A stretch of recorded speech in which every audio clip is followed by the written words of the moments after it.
Sidelines with Rob Browne. Talk sporty to me.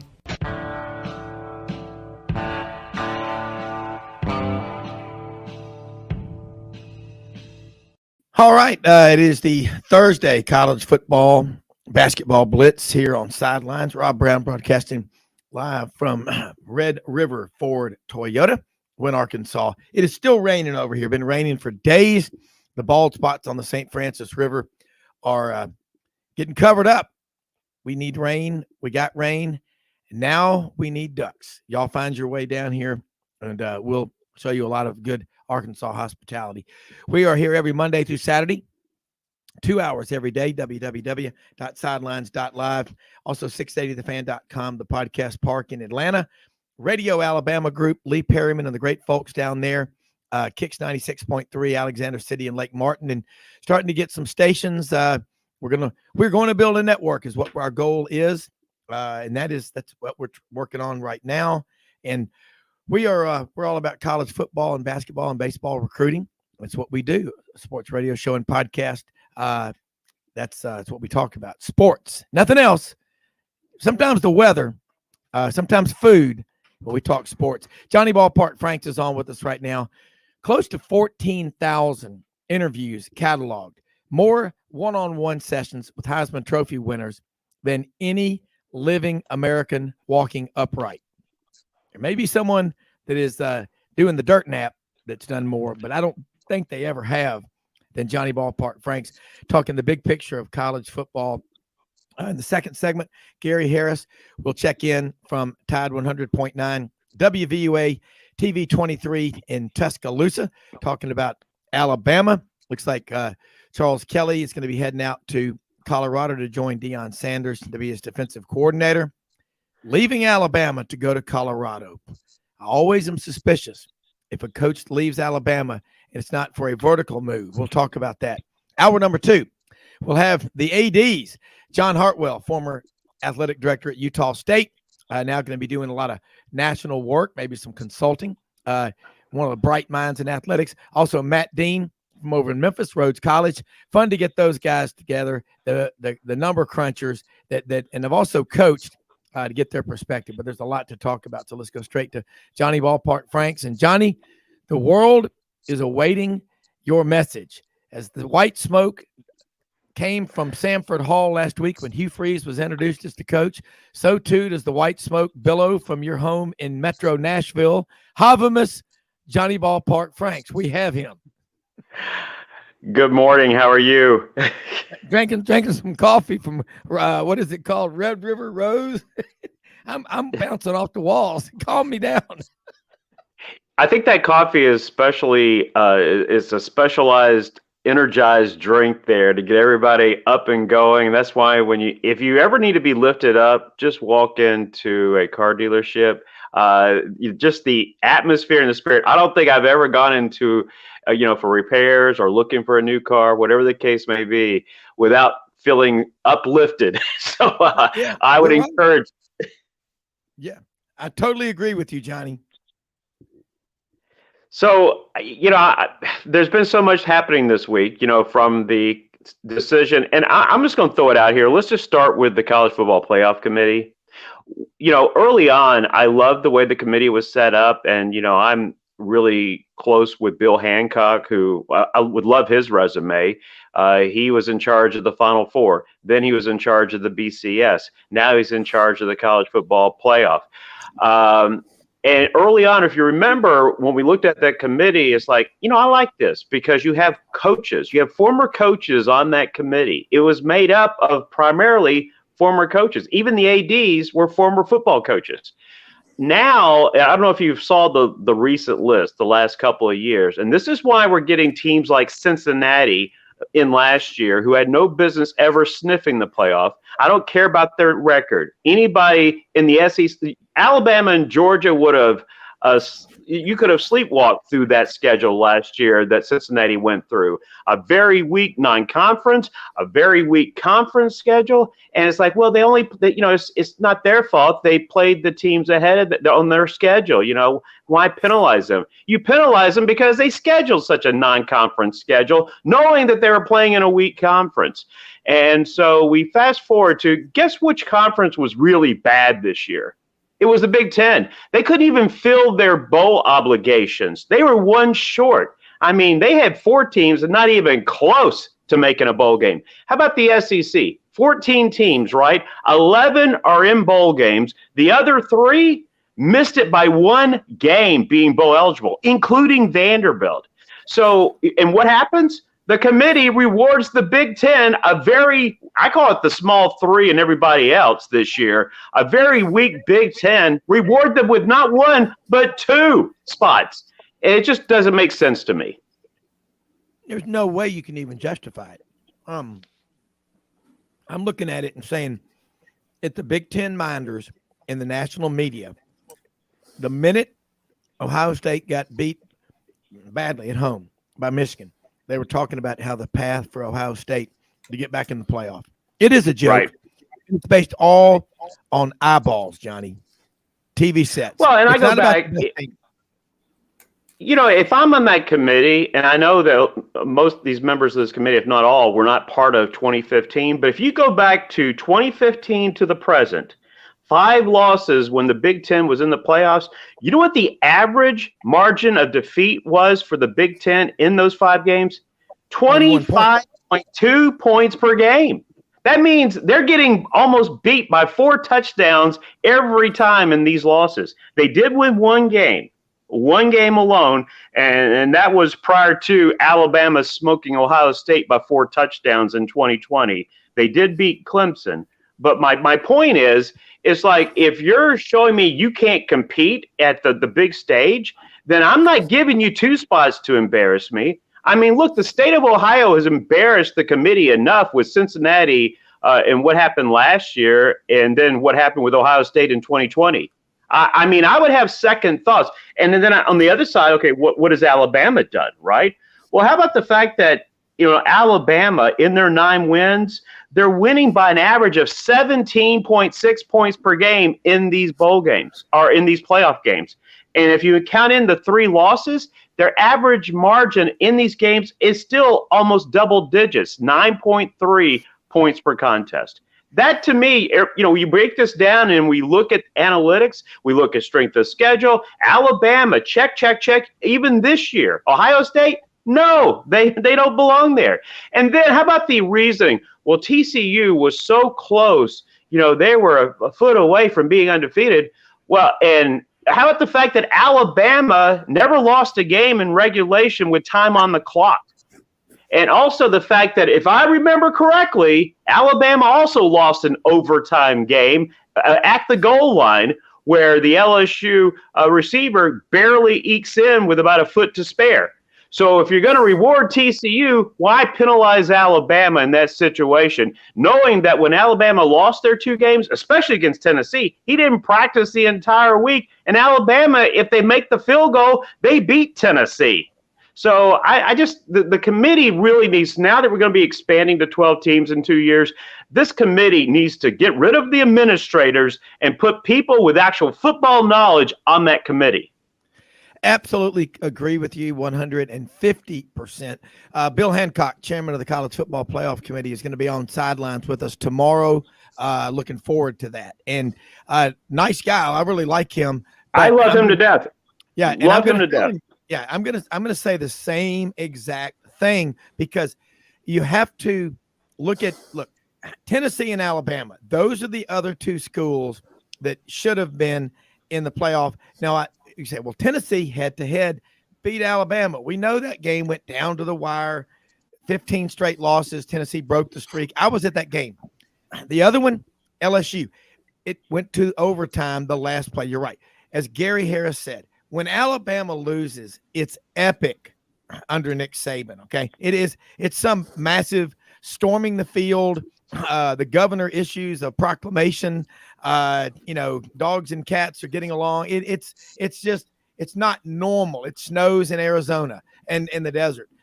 I broke these. Yeah. Well, I looked at Ohio State and Alabama the last 6 years. So we're taking consideration Ryan Day. We're taking in consideration of Nick Saban. 6 seasons, both Alabama and Ohio State have 8 losses, and that's where the similarities end. Of Ohio State's 8 losses in the last 6 years, 6 have been by 15 or more points. Half of them have been by 22 or more points, and 3, which is almost 40%, by 28 or more points. Alabama's 8 losses, only 2 by 15 or more, and that included last year when Alabama's driving for a tying score with a chance to tie the game up and send it in overtime with a 2-point conversion, and they throw the pick 6 in the final 2 minutes. And in only one game of these 8 losses for Alabama has been by 16 or more, and that was in the national title game back in 2018. But how about the closeness of these games? Of the 8 losses for Alabama in the last 6 years, 62.5% have been by 5 points or less. Half have been by 3 points or less. That's all I need to know. Alabama, even in losses, at least they're in the ball games. Ohio State has shown us over the last 6 years that when they lose big. Well, how do you kill Dracula? You got to drive a stake in there. You got to and he keeps coming back. You beat Alabama. You have to play your best game because they're not going to stop. I mean, you go back, think about that game in 2012, the one that put Johnny football on the map, Johnny Manziel. Alabama went down to that last drive and almost pulled it out after A&M got up 20-0 in Tuscaloosa. These Nick Saban teams, they would boat race Ohio State or Michigan this year. And Alabama was not the best team in the SEC. Look, y'all know me. Full disclosure, I'm a graduate of the Alabama Polytechnic Institute. And I just call it like I see it. I respect Alabama. Okay? You can hate them all you want. I respect them. But I'm not an apologist either, but dadgum. This is strength of schedule, Johnny Ballpark Franks. Johnny Football we're talking about. Sorry about that. You didn't win the Heisman, but Johnny Ballpark Franks, I got to say, strength of schedule, Ohio State, 66. Michigan, 112. Yet they're both in the playoff. In a year where the Big Ten was about as bad as a week's worth of groceries left in a trunk in July in South Alabama. I hope Georgia does to Ohio State what Georgia did to Oregon back in week 1.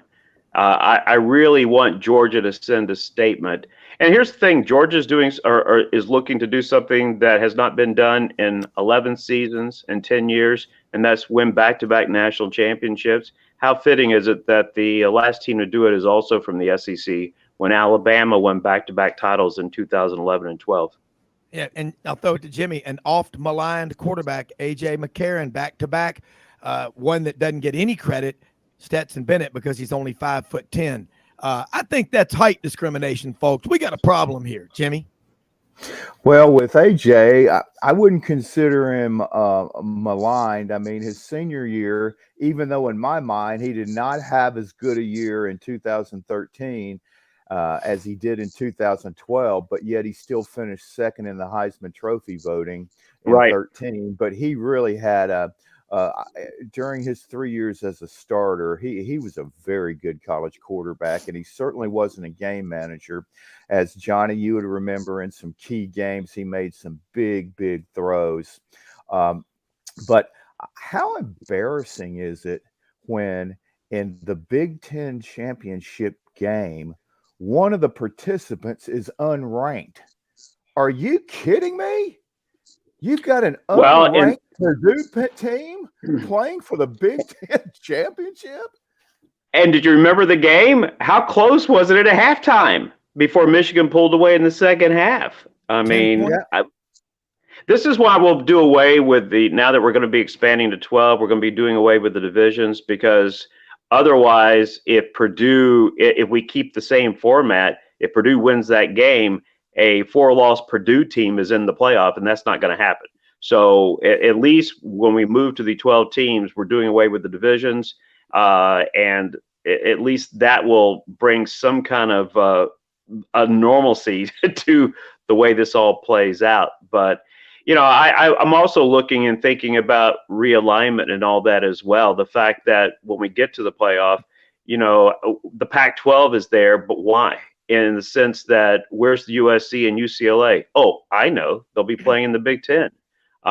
So we have 4 solid conferences, maybe 3 and 1 above average, and then what about the other 2? Not so much.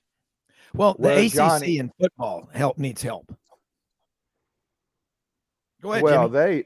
the ACC. I mean, they're again just trying to, in my mind, get out of the abyss as far as just finding another team that's nationally relevant besides Clemson, and I think Florida State's certainly on the way. And people thought, well, North Carolina was showing signs of that, but their performance in the last 3 weeks of the season, I think, raised a lot of questions about that. They have a huge number of players in the transfer portal. But I do want to get back to the Big Ten quickly. Johnny, if you'll remember, 2 years ago, you're about to go to break, Rob. If you No, we got 1 minute. I'm just saying, keep going. I want to hear this. Okay. Well, you're on a roll, man. Well, when Ohio State not Ohio State, but Kevin Warren and his brilliance decided that it'd be a great idea for the Big Ten to start their season a month late. They changed their rules so that any Big Ten team that was able to play 7 regular season games would be eligible to play in the Big Ten championship game. Well, guess what? Ohio State was involved in some positive COVID tests, which means they had to cancel some games, even though it was the other team on 1 or 2 occasions. But they only played 6 games. The Big Ten changes their own rules to allow Ohio State to play in the Big Ten championship game. Everybody, hold those thoughts, because I love this discussion, and it's very revealing. We're going to talk more sidelines right after this commercial break.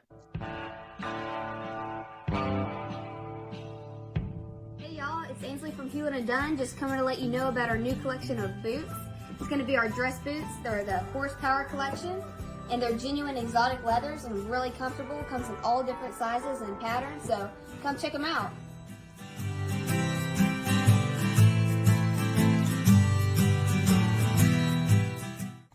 Red River Ford and Toyota, located in Wynne, Arkansas.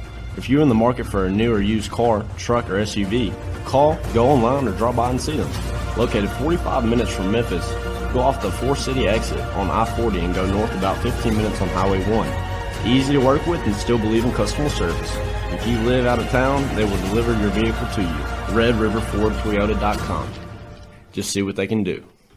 Strengthen your seed zone this spring with quality tillage equipment from House Industries. Located in Cherry Valley, Arkansas, House Industries specializes in manufacturing superior equipment that will minimize your downtime and keep you working in the field. To ensure the highest quality control, all design, fabrication, and testing takes place in a 99,000 square foot manufacturing facility located right here in the heart of the Delta. Locate your nearest House equipment dealer online at houseindustriesinc.com. House Industries, breaking ground. Sidelines with Rob Browne. Talk sporty to me.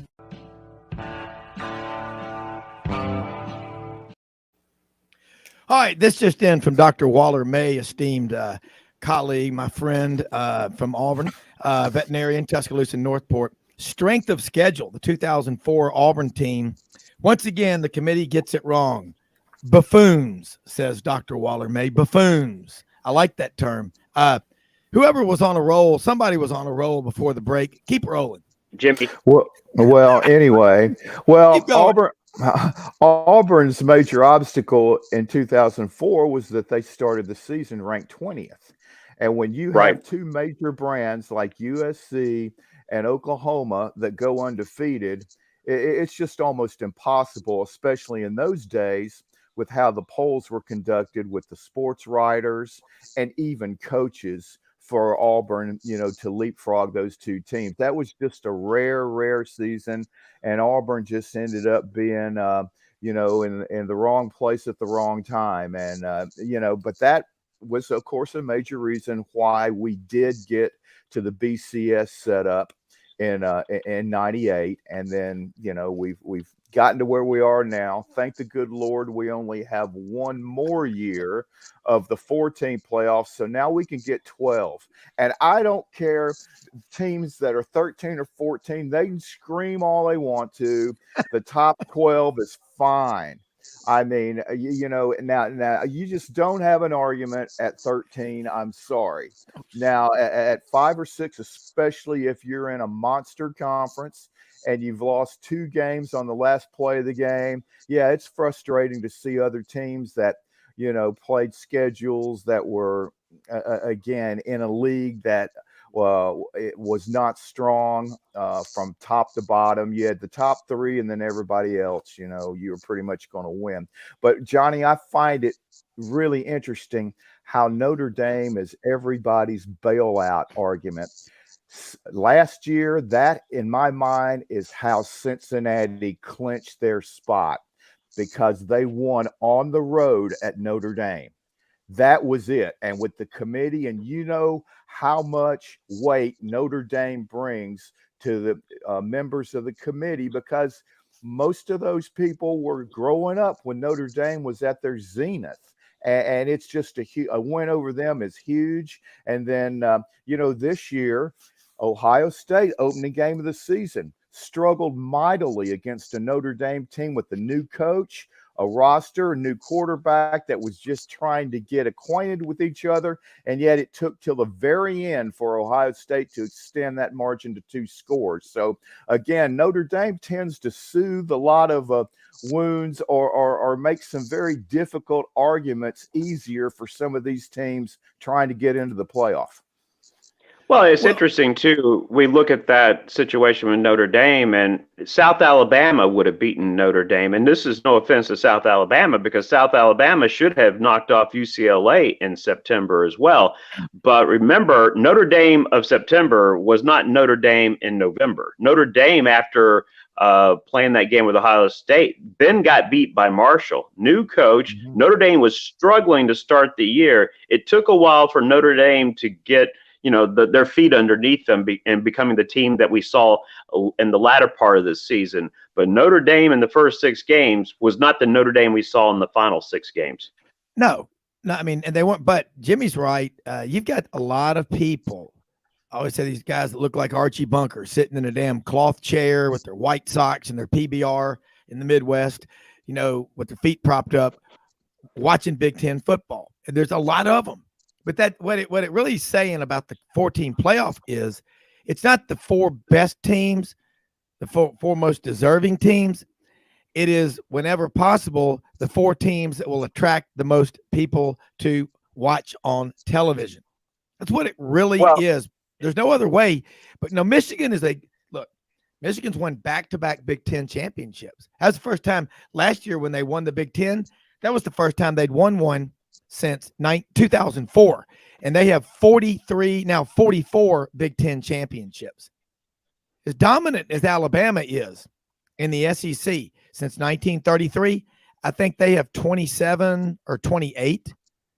I mean, the Big Ten, until the late 90s when Wisconsin emerged, it's always been 2 teams since 1896. Go ahead. I was just going to say, you bring up the Notre Dame factor, and just to give you an example about Notre Dame, 1956, the Heisman Trophy winner came from a team that was 2-8, and that was from a Notre Dame team in Paul Hornung. Then you fast forward to 77. Alabama blast Ole Miss by, if you want to compare apples to apples, this was the year that Alabama was number 2 in the country before Auburn. They blew out Auburn. They dropped to number 3 in the polls. And then in the Sugar Bowl, they blast Ohio State 35-6. And what happens?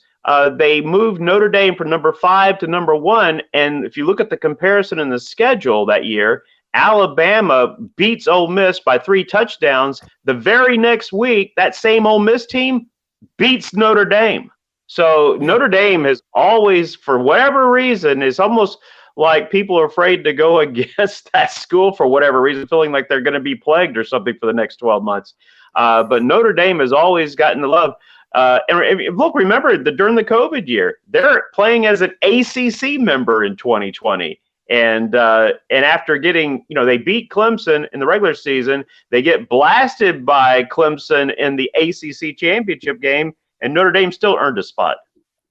Yeah, I mean, it is. Look, you remember who ran the kickoff back 100 yards at Jackson Memorial Stadium, possibly the hottest, most uncomfortable stadium to ever watch a college football game at. There's no circulation in there. You remember who ran the kickoff back 100 yards for Ole Miss against Notre Dame? No, remind me. LQ Smith. Does anyone listening, either of y'all, know what LQ stands for? Anyone? I don't know. Anyone? I don't know. I mean, if somebody wants to text me, that's Yancey Porter might know, but I mean, I agree with you. And I remember Joe Montana was on that 77 Notre Dame team that leapfrogged from 5th to 1st when they beat Texas. And it is just, look, we have 6 multinational corporations on 3 city blocks in New York, all the networks that try to control every thought in our minds from the time we wake up to the time we go to bed about college football. And that's where it comes from. You've got guys in New York and Philly and Boston that grew up playing stickball that tell us who the best college football teams are. Why don't we have the national center of college football in a place like Birmingham, Alabama? Because 85% of the people in Birmingham identify as college football fans. Those 15% that are not on that list never received the survey. Okay, that's where it ought to be coming from, not New York City. No way. We'll add to that Notre Dame was picked as the original home of the College Football Hall of Fame. I mean, and they you had remember no what Gary attendance Stokens there. said, don't you? Yeah, remember what absolutely. Gary Stokens said? No Bear course. Bryant memorabilia at all up in South Bend. Yeah, and no attendance either, because I mean, let's not confuse anything. They have a great heritage, great tradition, but Notre Dame is, I mean, South Bend is not one of your top 10 vacation destinations. And whereas in Atlanta, you're going right through where the intersection is to go down to Florida, down to the beaches. If you're coming from the west of the Carolinas and any direction, it's just a merging of all kinds of traffic from different parts of the country. And Atlanta, right downtown, you can get off about half a mile off the exit, and there's the College Football Hall of Fame. But yeah, and what made it worse, Johnny, was on that January 1st of 1978. It was the 77 season, of course. Texas blows out. It gets blown out by Notre Dame. Alabama, in their first meeting ever with Ohio State, they're number 2. They blow them out 35-6. It was the only meeting ever between Woody Hayes and Bear Bryant.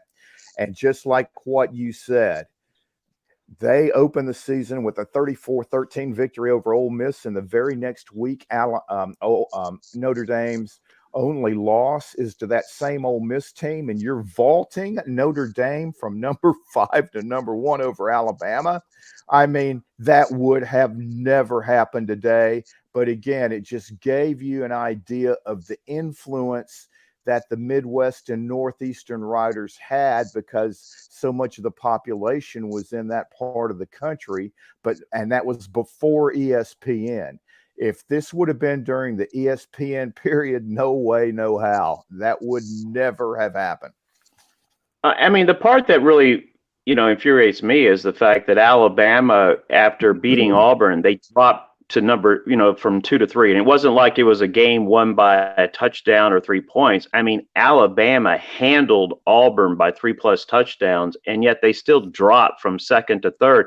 Because I will always argue that if Alabama was number 2 instead of dropping to number 3 when they beat Ohio State, there's no way they would have leapfrogged Notre Dame over a number 2 team in the country. but it certainly set up nicely for Notre Dame the way everything played out in the bowl game.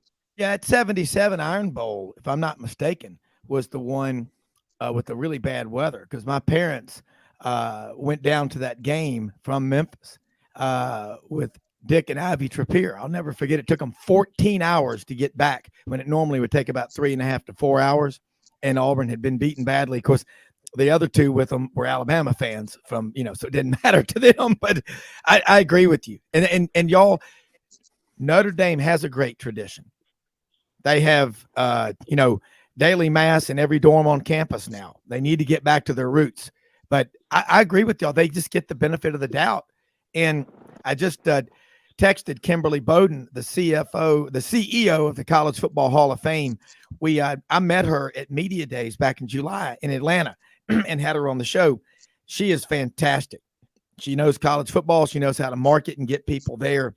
But again, like Gary Stokan said, when he and Mal Moore went up to the College Football Hall of Fame in South Bend, Indiana. If you want to know what South Bend looks like, you ever seen the movie A Christmas Story with Ralphie?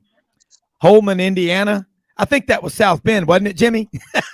That's where you want to spend a vacation, isn't it, Johnny? I mean, just, come on. Who wants to go there? I mean, it is. Come on. I will say, with Touchdown Jesus, and they got the Golden Dome. The Golden Dome is pretty cool because there's a lot of things you can say about the weather and all that, but you got to give some love for the Golden Dome. No, I do. I love it. I'm not saying that. I'm talking about just Jimmy's right, as a vacation destination. I mean, how come nobody ever has their national conventions in the winter in, Minot, North Dakota? I mean, they always go to Miami or someplace like that. That's all I'm saying. Well, I will say the first time I ever went to Notre Dame, it was when Alabama played there in '87, and Alabama could come off a big win the week before against LSU. But I was mesmerized because all your life you watch games on TV, and you had Lindsey Nelson with the highlight show on Sunday, and then you actually get there, and then you look in one direction, there's the Gold Dome, and then behind the south end zone, there's Touchdown Jesus, and my eyes were frozen. I mean, it is a very cool place, and if everybody on their bucket list needs to try to put it on there and try to fulfill that goal. And I remember in '91 when Bama beat Tennessee, a lot of the Tennessee fans I ran into were pretty discouraged. Oh, we got Notre Dame coming up. I said, if there's ever one thing you do in your college football journey, go to that game. And guess what happened? Notre Dame blew a 31-7 lead, I think, against Tennessee in South Bend. And Tennessee came back and won the game. And I guarantee you the fans that did go to that game are glad they did. Well, let me say this. I have a question for you two before I have to leave. I wanted to get your thoughts about what transpired in Boulder, Colorado this week. Help me and correct me if I'm wrong here. All right, so John Calipari, he goes to Kentucky from Memphis, and he gets blasted for running players off who are on scholarships, who did everything they were supposed to do. It's not their fault if they're weren't the right fit for John Calipari.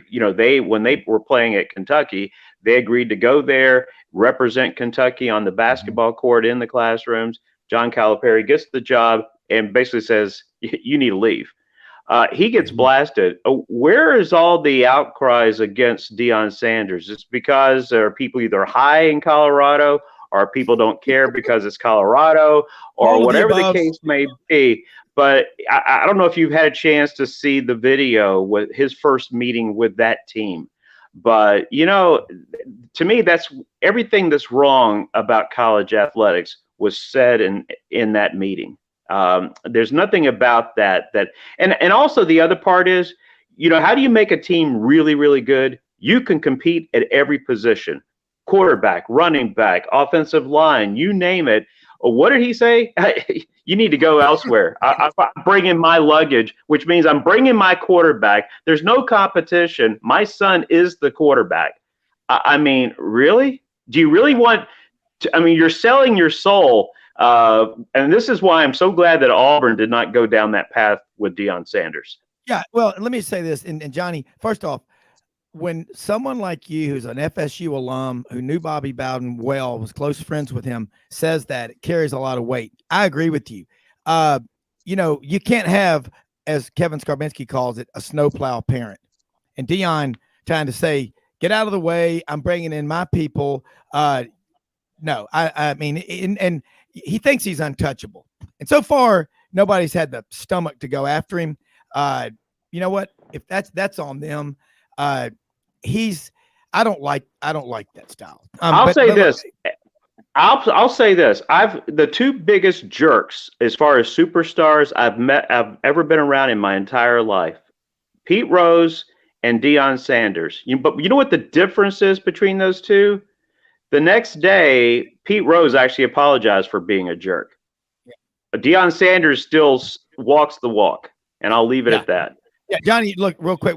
You're welcome to stay on with us. We got Gary Harris from Tide 100.9. We want to continue this discussion because Gary is one of my favorites. So if you would stay with us, Johnny, a little longer, because we're going to have fun. We're going to take a break. And I'll tell you about Notre Dame.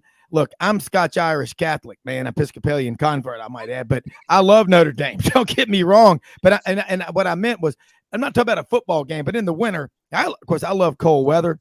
But they do just get the benefit of the doubt a lot. Alabama, let's be honest, has the greatest tradition in college football. I know some of the fans are upset now, but we'll talk with Gary Harris. You're all going to feel better. Bob Newhart is in the house after the break.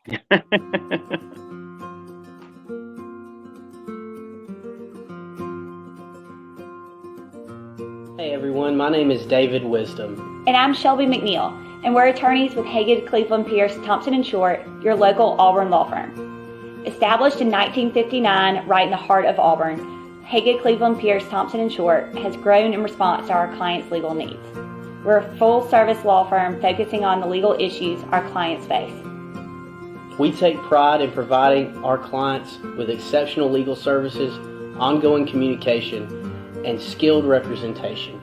If you have any questions about our services, please give us a call or visit our website today.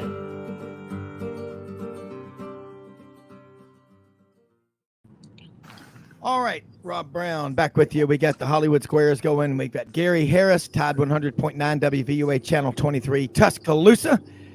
Jimmy Hodge, Lake Zurich. From now on, Jimmy is from Holman, Indiana, until Christmas comes in. Home of A Christmas Story. How's Ralphie doing? And the Bumpus Hounds. But anyway, Johnny Ballpark Frank's in Nashville. I'm here in Wynne, Arkansas.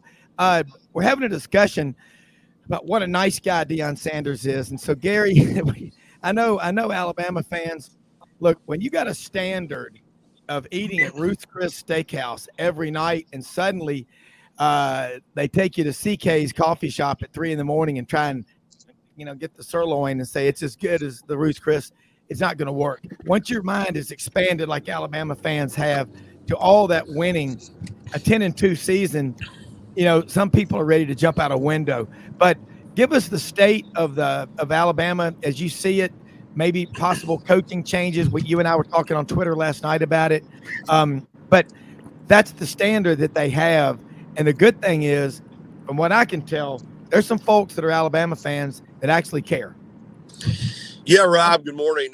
Before I get to that, I was listening to you guys talking about Deion, and I want to comment on that real quick, if I may, and then I'll turn to Alabama. Absolutely. I don't know Deion personally, and like Johnny, I've dealt with some athletes over the years that, there have been a handful that were not great experiences. And I think everybody that's ever followed Deion from the time he was at Florida State knows the guy has a huge ego. But I'm going to take a little bit of a different angle in regards to that meeting and the way he's going to handle his team. 10 years ago, 15 years ago, I would agree 100% with you guys. But I think it is a new era. It's a new time.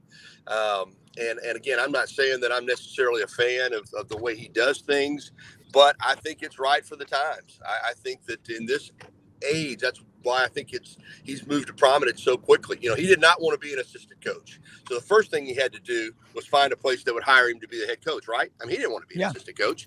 So Jackson State gave him that opportunity. You know, he got 3 years there. He won big and parlayed that into a Power 5 job in the Pac-12 with Colorado. And the way that the landscape is now, I think you can coach that way. I don't think you could have coached that way 5 years ago, but even now I think you can. And these players, and he can relate to them, like it or not. That's the way they're going to do business. You know, with the portal and with the NIL, we've talked about it before. The players have leverage. So I think Deion now, with the way he operates, is going to be fine. Now, it's all going to come down to whether or not he wins enough games. Yeah. But as far as that message and the way he's going to run his business out there, I think in this day and age, you can do it. All right. So I think it's just I think the whole landscape of college football is so different now that he can get away with that approach. He couldn't have gotten away with it, like I said, just a few years ago. Now to Alabama. Yeah, you're absolutely right, Rob. You know, I'm here every day. In fact, I'm pulling into Tide 100.9 FM right now to do my show at 9 a.m.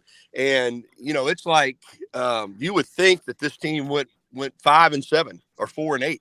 I mean, that's the vibe here in the community, is that it's a lost season, that it's been a horrible season. And it has not been a great season. It's been one of the more disappointing teams that I've covered since I've been covering Alabama based on the expectations, but it's still a good football team. They still did go 10-2.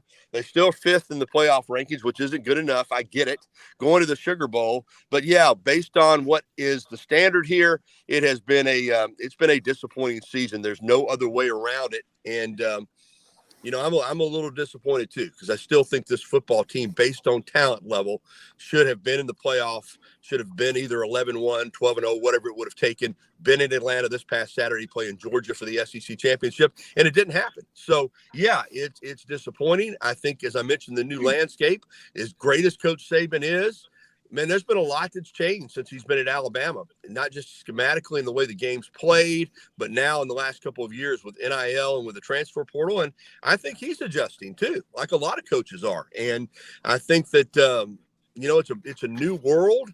And for Alabama this year, if you listen to him, he has been less critical of this football team than any football team since he got here in 2007. And I think it has a lot to do with player empowerment. And I think he wants to be careful that he's not too hard on these players and that he is not too critical, because he understands if they don't like the way you're doing things now, they don't have to put up with it. And I think that he's adjusting to this whole new landscape as we speak. I think he'll figure it out. But I do think this has been a year of change and results that are not what we're accustomed to. And now, yeah, there are going to be staff changes. I think for Charles Kelly, if this holds true that he's going to Colorado, and I don't know if there's an official announcement yet, good for Charles Kelly. You know, I don't know him well because you don't get to know assistants here that well, but I really like him, Rob. I really like his approach. I think he's a really good football coach. I think he's one of the better football coaches on this staff.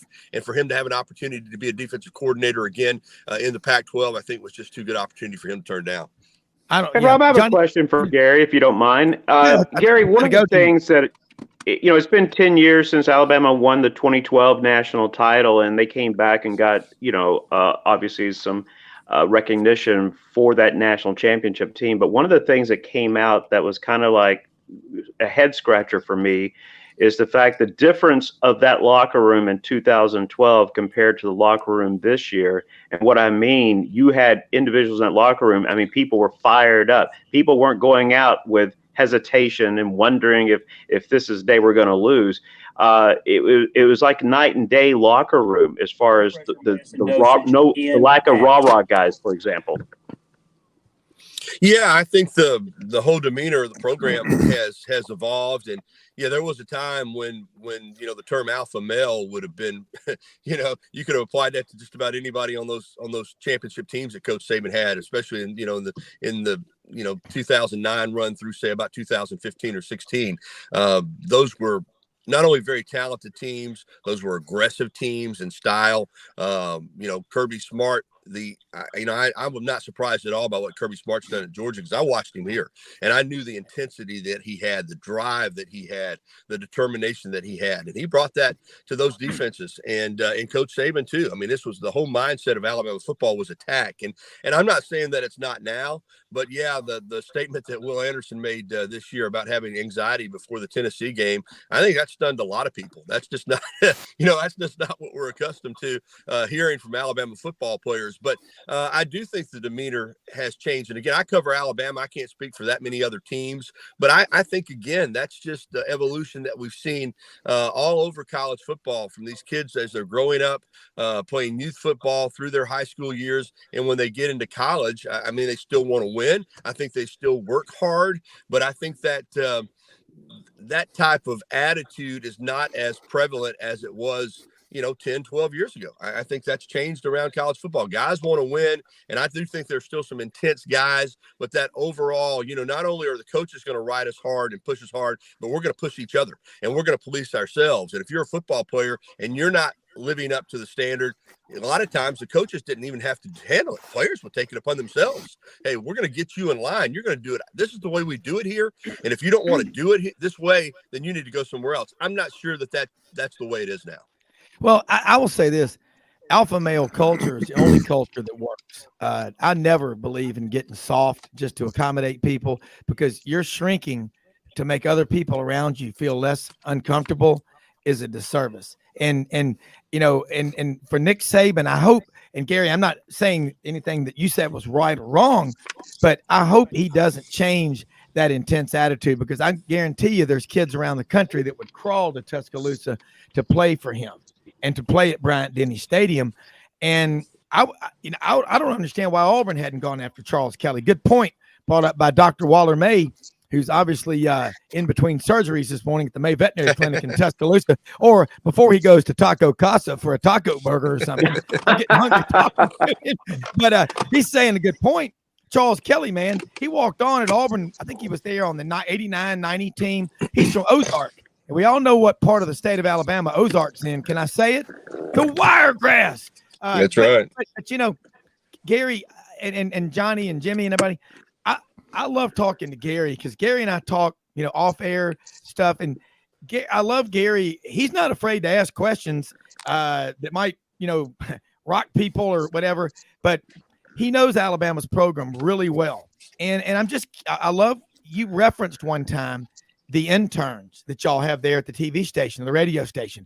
What do the interns think about Alabama's season they just completed? And hearing Will Anderson say he had anxiety, if you're Will Anderson, you are everybody's anxiety.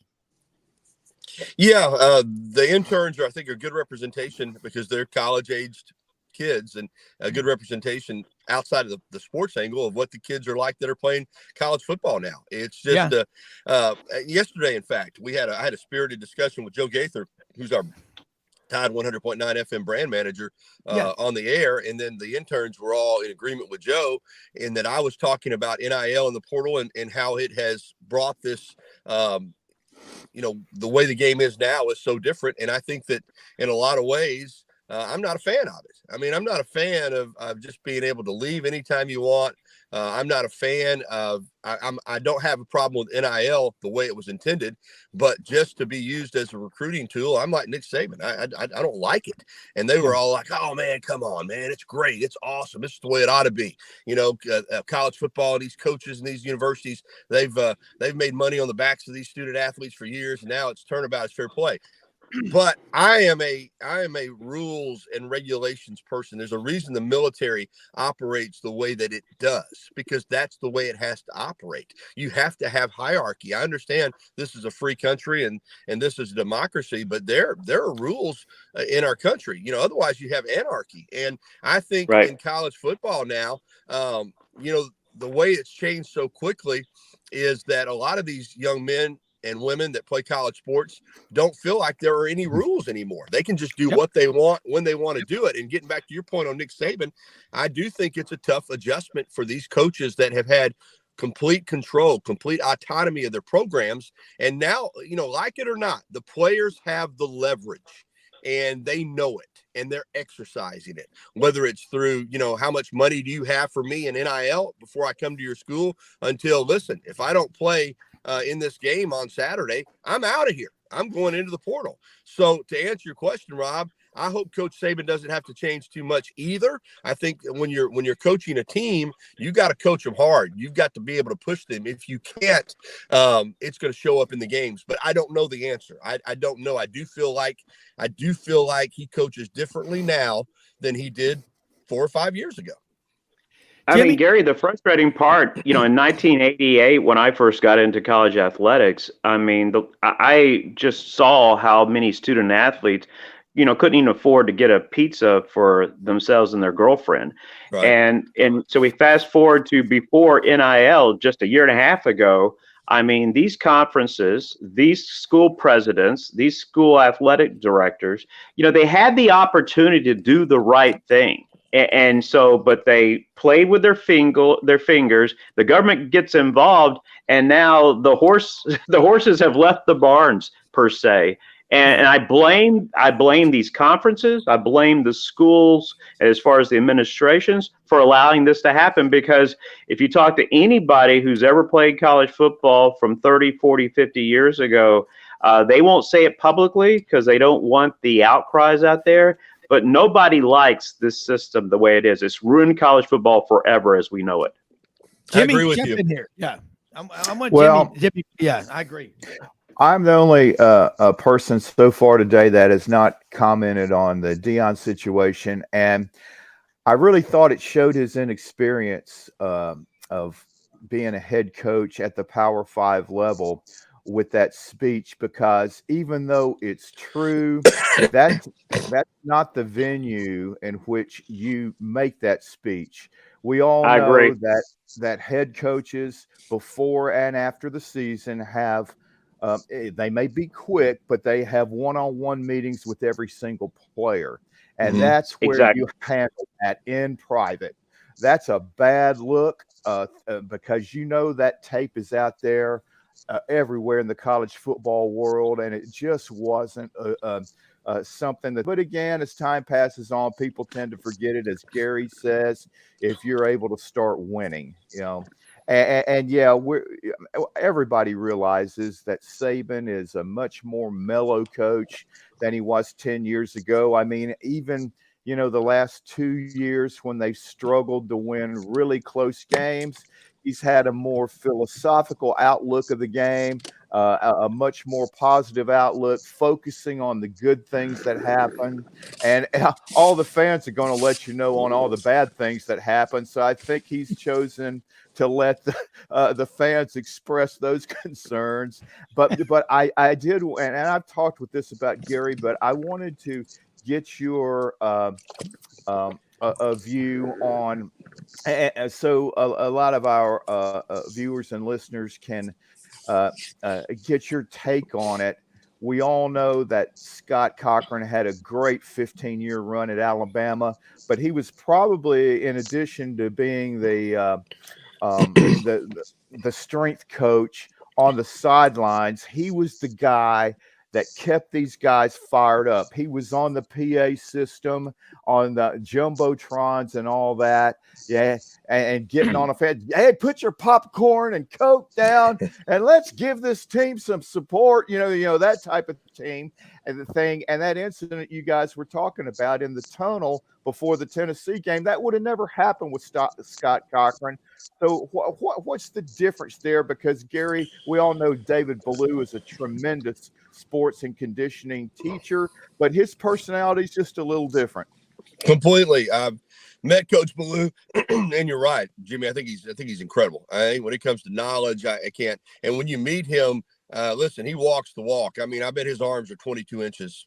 In the bicep. I mean, he is huge, and he is an intimidating looking guy. But yes, he's very low key. He's very laid back, and that's the approach he's brought to strength and conditioning. And Matt Ray, the same before he left to go to the Saints. Very analytical approach, very much a studious approach. This is what we have to do. This is what we need to do. This is the way we do it. Looking at the numbers, crunching the numbers. But you're right in terms of energy. So I do not want to question Coach Ballou as a strength coach at all, because I think he's phenomenal. As far as the energy, though, Coach Cochran, in addition to being the strength coach, you're right. He was the get back coach. He was the get up and get going coach. And the energy that he brought to the sidelines in football games was unbelievable, to the point at times I thought, man, does this guy ever stop? And the answer was no. And then, of course, all the other people in the strength conditioning program, they followed his lead. So you're right. You had an unbelievable amount of energy that I do wonder. I don't have any issues at all. Hey, Gary, hold those thoughts. We got time for one more. I want you to finish this. I know you got to go right after this quick commercial break. This is great insight, because I liked it. Chris Farley, the motivation speaker, they missed that. We'll be right back. Hey y'all, it's Ainsley from Hewlett & Dunn, just coming to let you know about our new collection of boots. It's going to be our dress boots. They're the horsepower collection, and they're genuine exotic leathers and really comfortable. Comes in all different sizes and patterns, so come check them out.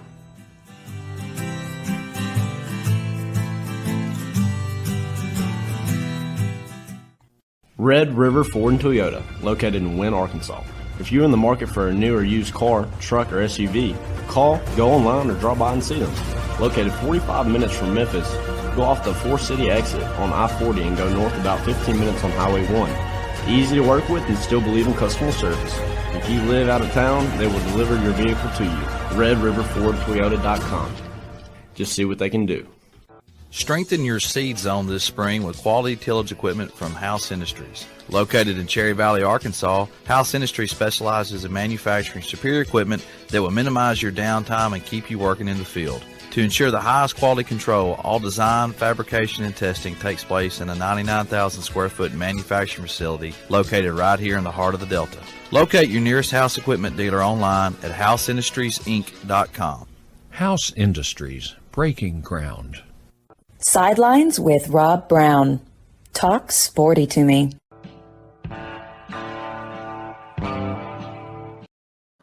Gary Harris, you were making great points about the strength and conditioning coach at Alabama, how important that is. All of y'all did. This is big stuff. Gary, what's next you think will happen at Alabama, the next move, coaching-wise? And I know you got a couple of minutes. I can't tell you specifically, but I think there are more changes coming for sure. I think that there are going to be several staff changes. I don't know if they'll be, before or after the Sugar Bowl. Obviously, you've got signing day coming up in about 13 days. So timeline wise, I can't really give you an answer, Rob, but I do think that I think this staff is going to look different next season than it is this season. And getting back to one thing on Coach Ballou and Coach Cochran, like I said, I think Coach Ballou is a tremendous strength coach. I do think that Coach Cochran had the green light with Coach Saban. What I mean by that was Coach Saban trusted him, because when they first got here, I'm not going to lie to you, I wasn't used to that. And I'd be out of practice thinking, who is this guy? What is he doing? And initially, it kind of threw me off a little bit. But the more you watched him operate and you saw that Coach Saban had 100% confidence in him. I mean, Coach Cochran could do anything he wanted at practice, go into any position group, any drill. He had the green light to keep that team going. I do think that's missed. So that's about all I can say about it, guys. Hey, I got to run. Good to talk to you guys. Hey, tell them how they can follow you real quick. Yeah, at Gary Harris _WVUA on Twitter. At Tide 100.9 FM is the website for the radio station. You can download the app. WVUA23.com is the TV side of it. So thanks. Appreciate it. Hey, absolutely love it. Gary Harris and Johnny Ballpark Franks. I tell you what, man. So let's get down to this thing before we get to the next hour. John Hartwell, former AD at Utah State, is going to join us along with Matt Dean over at Rhodes College in Memphis, the ADs, and talking about big picture of athletics. And Johnny, like I say, you're welcome to stay on with Jimmy and me. We love having you on here. You got, Jimmy and I, we love round tables. I'll tell you that all we need is a big plate of food in the middle of us. Okay. But Johnny, go back to what Deion Sanders, I watched him take the tour of Colorado's facilities. And they've got some nice facilities. I mean, they really do. Okay. But I think weed is a big factor out there. A lot of them are so stoned, they don't care. Okay. I'd love to sell munchies out there, but that's another case. But I'm going to say about Deion Sanders, he comes to the first meeting with the players. I go back to Bruce Pearl. Some coaches will say, when I get my players in here, we're gonna really be winning big. He goes, y'all are my players. He wrapped his arms around them from day one. What Deion Sanders did was go in there and say, a helicopter dad, my son, we're playing daddy ball.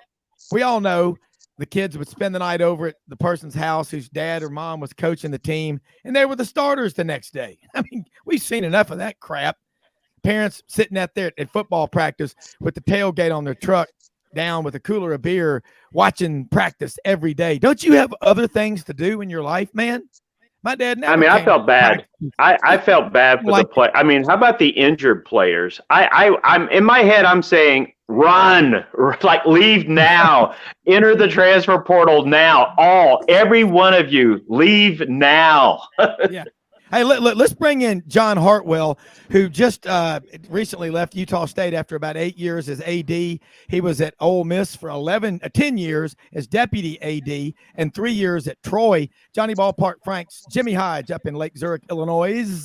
Rob Browne. I need to run as well, by the way. So yeah. You guys have a great discussion, and it's always fun being on your show. Tell them how they can follow you.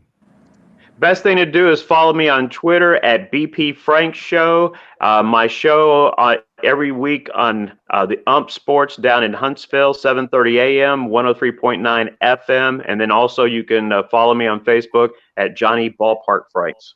Let's do it again next week. Merry Christmas. Thanks as always. You are a first-class acting gentleman. We love you. Merry Christmas to all of you. Thank you. Thank you. You bet. John Hartwell out in Logan, Utah, home of the Aggies. Jimmy and Matt Dean over in Rhodes College in Memphis, most beautiful inner city campus in America, right across from the Overton Park Zoo. And Matt had a lot of my fraternity brothers, several of them from Clearwater and Point Clear, Alabama, and Fairhope. A couple of them were Sigma News at Rhodes, and they transferred back to Memphis. And they said, man, Browne, we used to get liquored up and go over to Alex's Tavern about 2 and 3 o'clock in the morning and jump that fence at the Memphis Zoo and swim with the seals. You know what I'm talking about?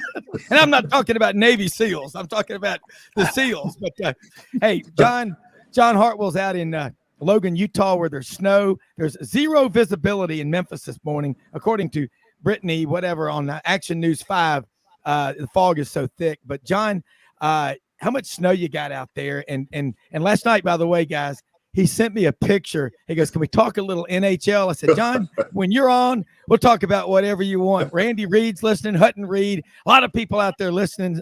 Everybody, welcome to Sidelines. Thanks. Appreciate it, Rob, Jimmy, and Matt. Hope you guys are well this morning. Actually, I'm still in Vegas. I came to Vegas on Monday for the events around the National Football Foundation annual Hall of Fame event, which was an outstanding event. And yesterday and today, the Sports Business Journal is hosting the Intercollegiate Athletics Forum. And I'm fortunate enough this afternoon, I'm not sure if this is a good thing or a bad thing. The last session of the afternoon today, Coach Blake Anderson and Stephen Kotsalani, the punter from Utah State, and myself are going to be on a panel talking about student athlete mental health. So still here in Vegas. Yeah, I actually took in, I'd been to T-Mobile Arena here in Vegas several times for basketball. For Utah State had played here several times, Pac-12 tournaments here. Had never been to see a Vegas Golden Knights hockey match until last night. Got to see them in the New York Rangers literally go toe-to-toe. Had a couple of really good fights in the game, but it's quite the spectacle. Well, it is. John, I can't help but think about Las Vegas. You remember Telly Savalas, probably the greatest actor ever on the silver screen. When he died, back, we're all old enough to remember, you had answering machines. I came home when he died and probably had 25 messages because I was a big Telly Savalas fan.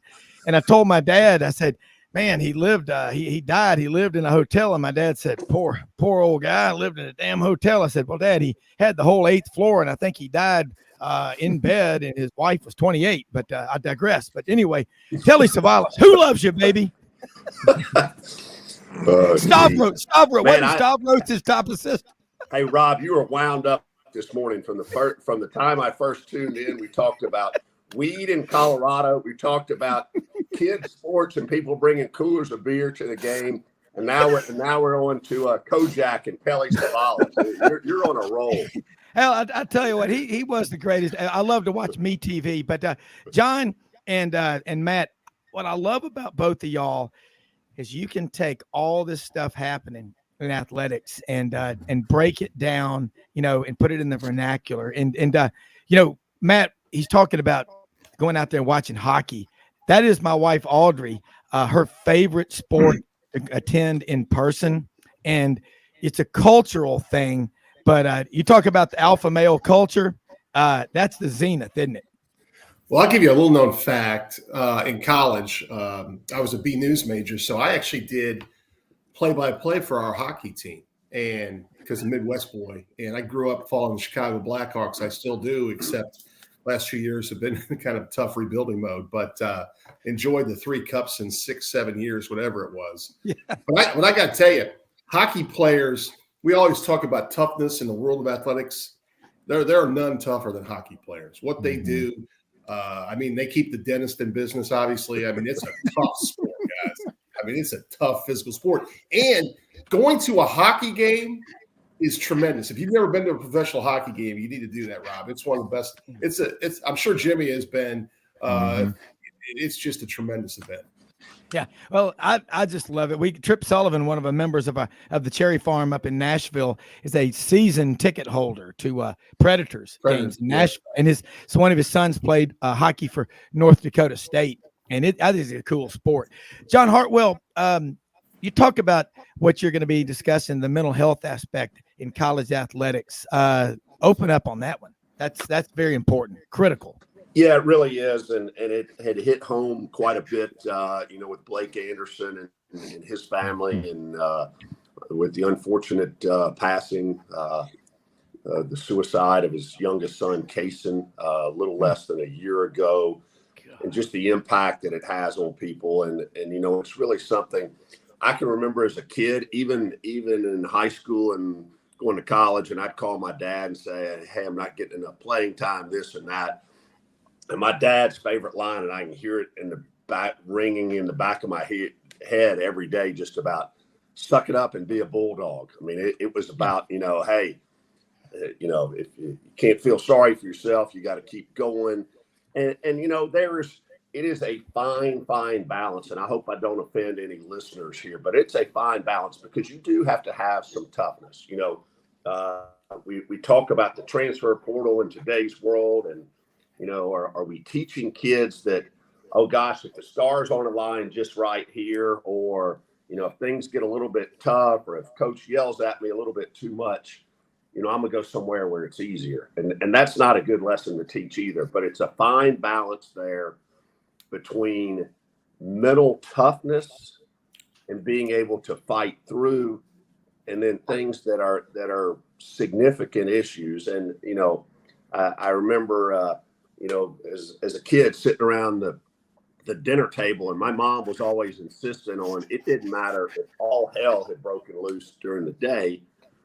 We were going to sit at the dinner table and talk about a pleasant topic, the weather, whatever it may be. It was going to be some pleasant topic and not face some real issues. And I think generationally that has happened some, and people have suppressed things. And so I think it really is important. Again, I think it's a fine line. You can't coddle 18 to 22, 23-year-olds too much.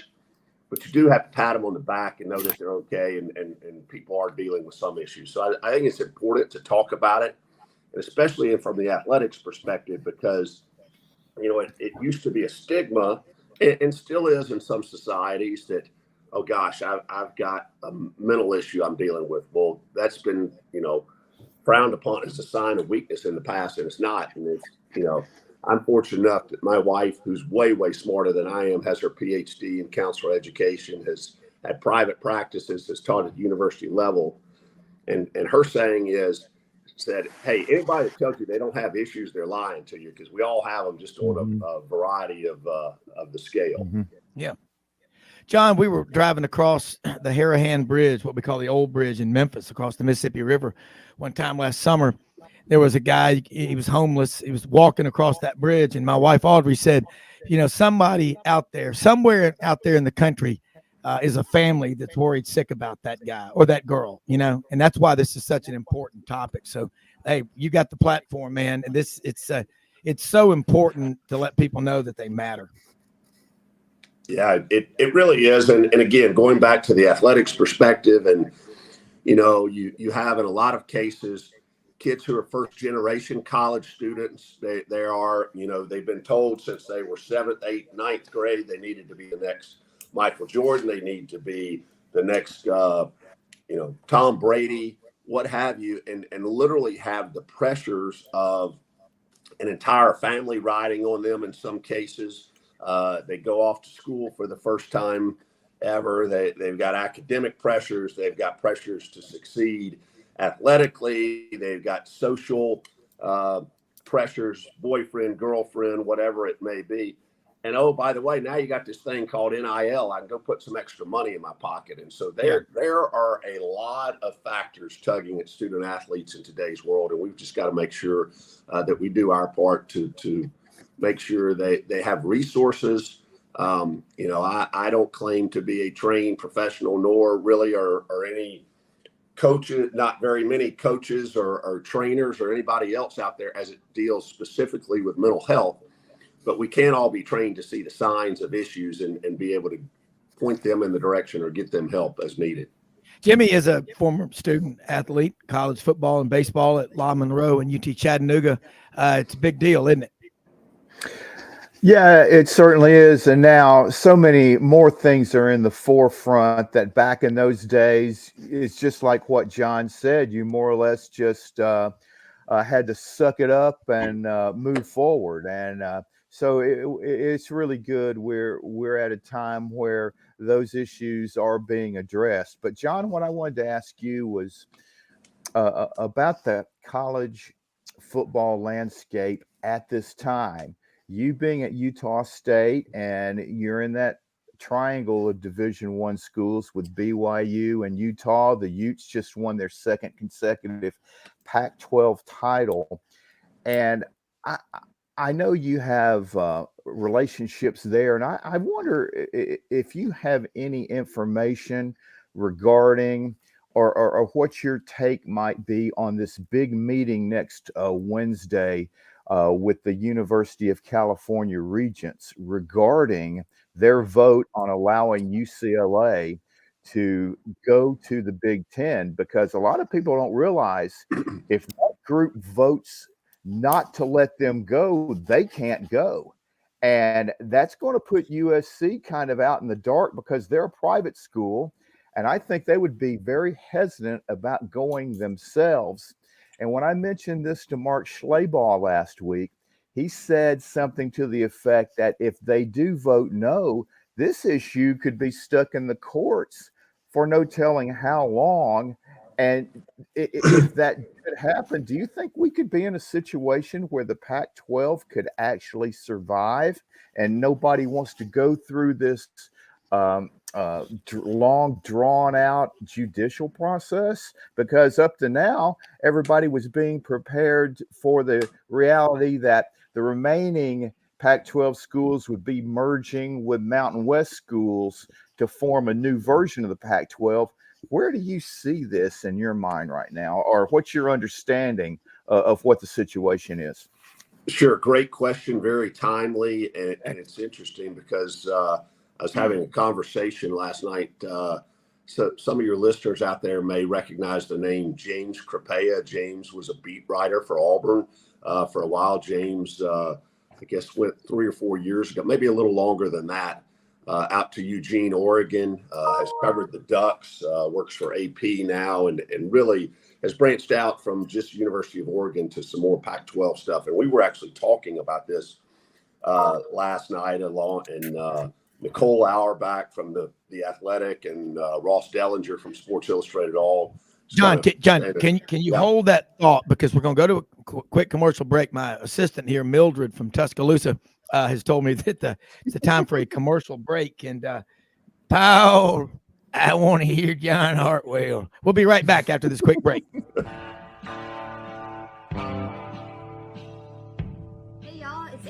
Hewlett & Dunn, just coming to let you know about our new collection of boots. It's going to be our dress boots. They're the horsepower collection, and they're genuine exotic leathers and really comfortable. Comes in all different sizes and patterns, so come check them out.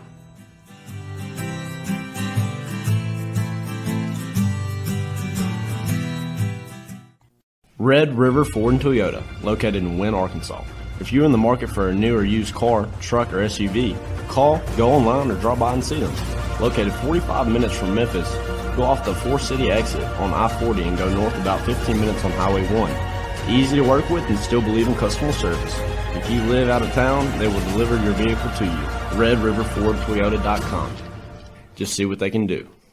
Strengthen your seed zone this spring with quality tillage equipment from House Industries. Located in Cherry Valley, Arkansas, House Industries specializes in manufacturing superior equipment that will minimize your downtime and keep you working in the field. To ensure the highest quality control, all design, fabrication, and testing takes place in a 99,000 square foot manufacturing facility located right here in the heart of the Delta.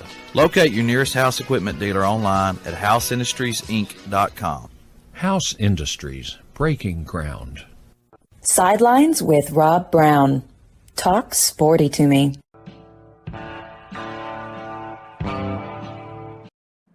The good old days of local radio. I just think back to Bob Lockamy, Paul Feinbaum's producer, the first 11 years in Birmingham. So that, and then you go back to the phone. Let's go check the phones. Vickers, is this correct? It's been a while. Mildred in Tuscaloosa. Pow. Hey, pal. God, think about a person like that calling you. But we're going to get back to what John Hartwell was saying. This is great stuff.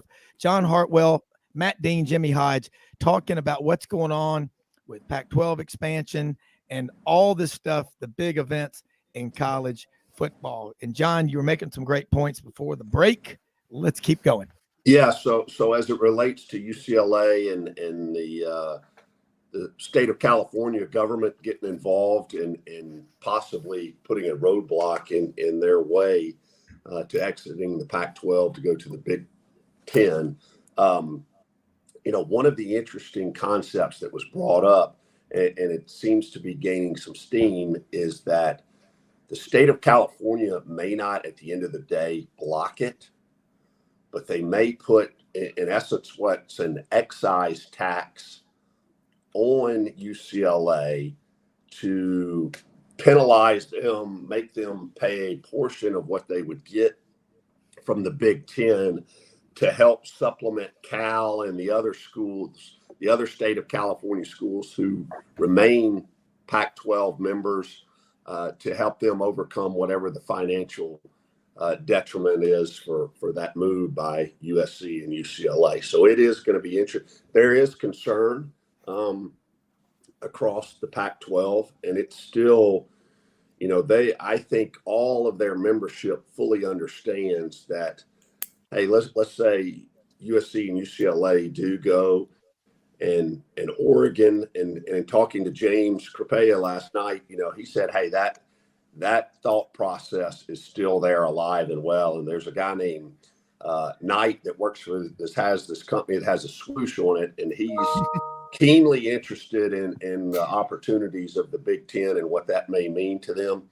So yeah, there remains a lot of uncertainty and uneasiness as it relates to the Pac-12 membership right now. Matt Dean, listening to what John Hartwell just said, your take.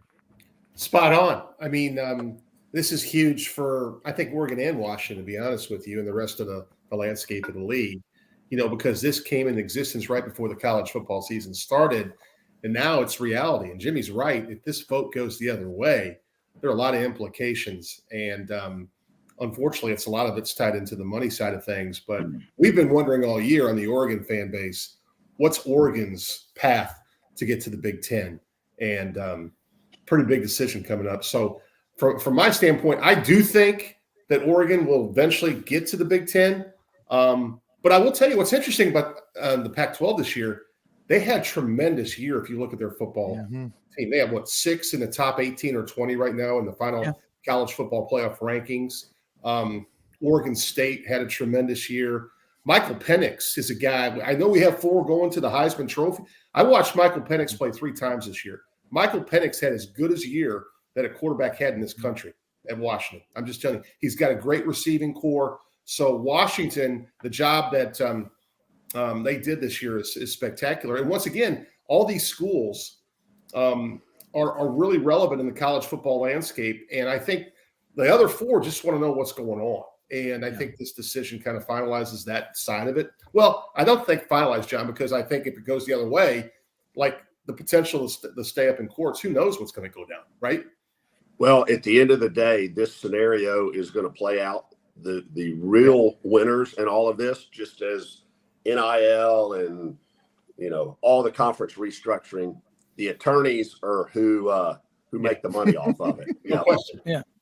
You know what? What recruiting impact this has as well, right? Because, another interesting thing, and this is a plug, and obviously I know the regionality of the listeners out there and people attuned to SEC football. But another interesting thing that I was talking to James last night, and this is spot on.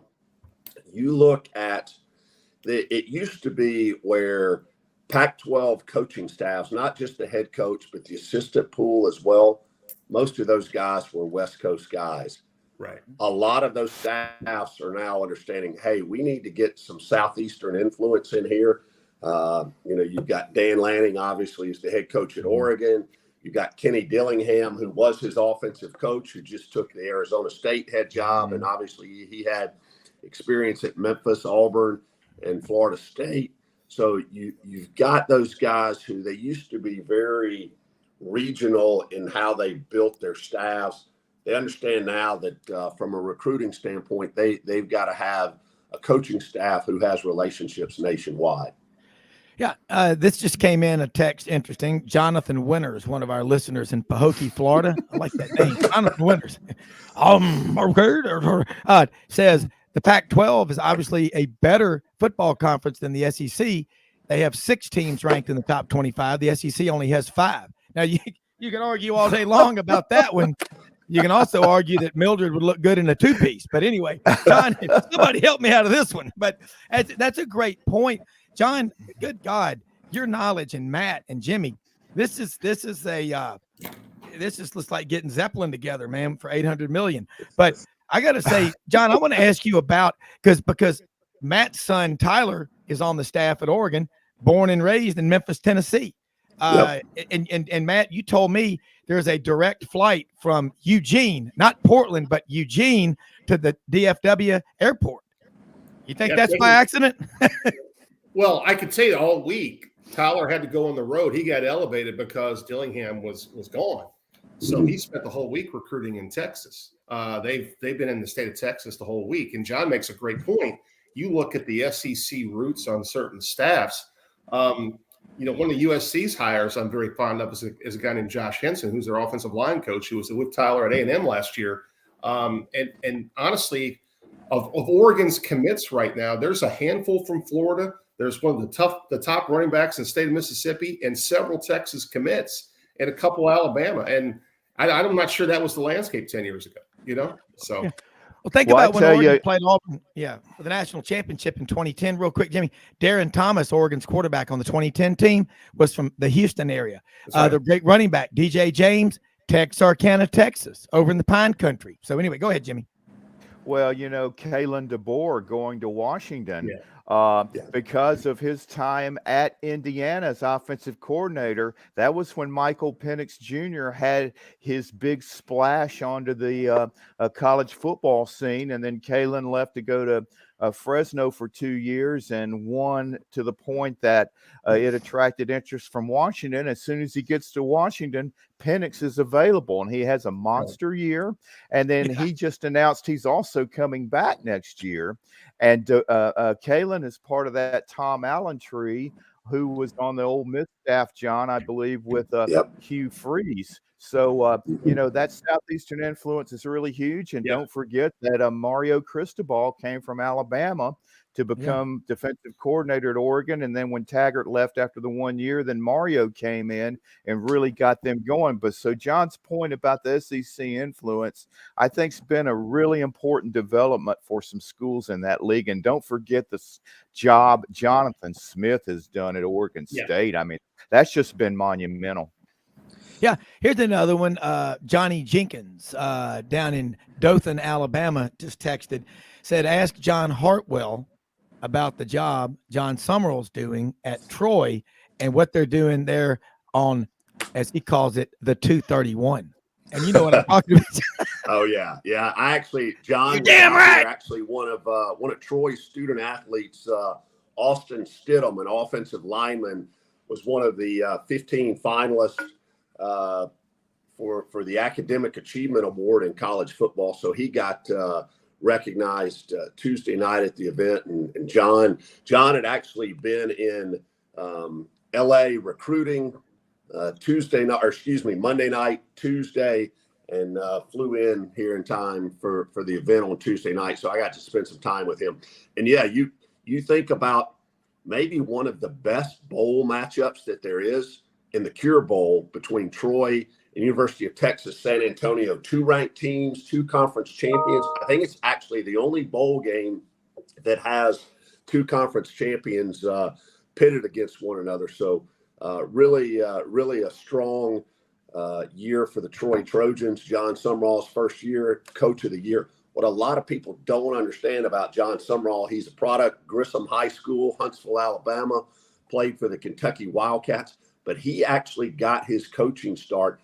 He spent, I believe, 4 years at the University of San Diego on the defensive staff under none other than a Jim Harbaugh. Yeah. So you talk about guys going from Southeastern Conference to have influence in the West, and John did just the opposite to start his coaching career. Yeah, and that's what I think is so neat, is to look at the trajectory. You know, you're under a guy like Jim Harbaugh, and Jim Harbaugh wears his pants up to about his pectoral muscles, but he's still a hell of a coach. And he's got some birth control glasses to go with it, but he's putting some guys out there. I gotta say too, when you look and Matt and guys at what they're doing at Troy and what they're doing at South Alabama, just because, you know, we're talking about a 12-team playoff and South Alabama and Troy hadn't been, they may never go. But I think there's a push on all levels of college football from around the country. And you're right, because look at the rosters of Auburn and Alabama as an example. There's kids from 15 or 20 states on both of those rosters. Go back 15, 20 years ago. Wasn't anywhere close to that. University of Alabama is now majority out-of-state students. Auburn is 60, 62%. They're always going to have that model. In-state, probably 20% Georgia, and then the rest. But I think y'all are so right about where you're getting the guys. But this Michael Penix story at Washington, you know, they had a period where 18 of 19 starting quarterbacks in a cycle, that's of over 40-something years at Washington, went on and played in the NFL. John Hartwell, talk about how big college football is and has been, not so much lately, at the Dub, University of Washington, places like that. It's important. Yeah, and if I would tell the listeners out there, if you've never been to a football game at the University of Washington, it is quite the event. It is the West Coast version of the University of Tennessee, because just as you have the people coming via boat to Knoxville and parking there on the river and going to Neyland Stadium, you have them doing the same in the Puget Sound and up there in the Seattle area. And it is absolutely a gorgeous stadium. They've got a bunch of talented kids, as you talked about, some of the history of quarterbacks coming through there. And yeah, that's one of those places that, you know, obviously they are poised for success going forward as well. And I think there's some money out there. There's some technology companies out there too. Just a little bit. I mean, and they both, like Tennessee, they have a Husky as a mascot. Tennessee has a blue tick hound named Smokey. I mean, a lot of people compare it also to UVA. It academically, it's that kind of an institution. So, I mean, no matter where you go, John and Matt, y'all have traveled, and Jimmy, and I have, it's big everywhere we go. So what I want to see, this 12-team playoff, think about in a couple of years when we go to that playoff in November, the top 25 teams are all going to think they've got a legitimate chance to make the college football playoff. That's going to be the best thing that's ever happened to TV viewership as the season goes on. I think it is. Do y'all agree? Yeah. Hey, Rob, I was going to give one other comment on some conversation that's happening around, and I think there's some credence to this to help address the issue of players not playing in the CFP, trying to protect their status for draft day. Yeah. And one of the things, obviously, it's going to be a influx of more revenue dollars based on the TV package with it, and based on, the increase in the number of games. But trying to put together, in essence, an NIL, and somebody may get mad at me for saying this. The more I say NIL and the further this thing progresses, it's a shroud for pay for play. There's very little work being done in most cases on these bigger dollar deals that some of these guys are getting, and young women, that it's really pay for play to some extent. But I do think you're going to see a portion of that money tied into participation in the CFP games, and that it will be spread equally among all those players playing. And the caveat's going to be playing the game. I mean, I don't think that would apply to somebody maybe who's injured. If somebody says, "Hey, I'm opting out," then they wouldn't be allowed to get it. And I think that's a really smart idea to protect the integrity of the number of big names trying to pull out for personal reasons. Yeah, I don't like the term opt out is I quit. You can call it whatever you want. It's I quit. Matt Dean, along the lines of what John just said, the money goes to the people who really deserve it or earn it. And if they decide to not play in the game, they shouldn't get it. Wouldn't you? Do you agree? I agree. I totally agree. And I think it would be incentivizing to those student athletes to stay around for 2 more games potentially. I was actually shocked as an Iowa fan this year when Cade McNamara is already committed to the Iowa Hawkeyes. I'm like, gosh, you're the number 2 seed. I know he was banged up and didn't win the starting job this year. But gosh, I'd still want to be around for those 2 games. But I mean, I think when the portal first came out, and this is, follow me on this thought for a second. I felt really bad for the FCS and some of the mid-majors because they would go one year, have a great year, get tape, and bounce, right? Well, I think what's happening now, there's a different effect. You look at the number of portal entries in the SEC alone. I think A&M had 15. Jimmy, I think Alabama was in the 12 to 13 range. But I'm also seeing a trend where these 4 and 5 stars that aren't playing right away, they need videotape as well. So they're bouncing somewhere where they can play. So this thing has come full circle.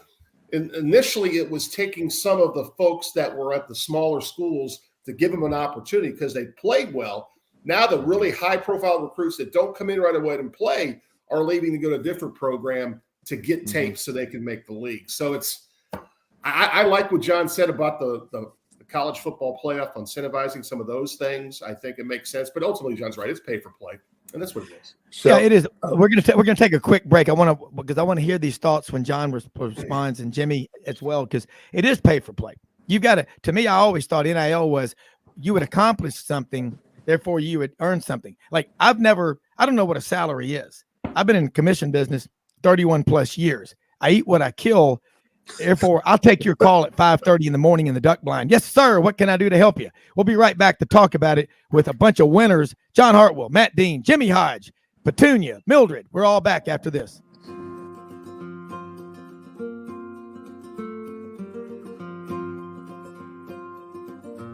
Hey everyone, my name is David Wisdom. And I'm Shelby McNeil, and we're attorneys with Haggard, Cleveland, Pierce, Thompson & Short, your local Auburn law firm.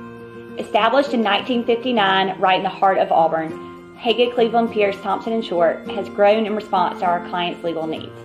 We're a full-service law firm focusing on the legal issues our clients face.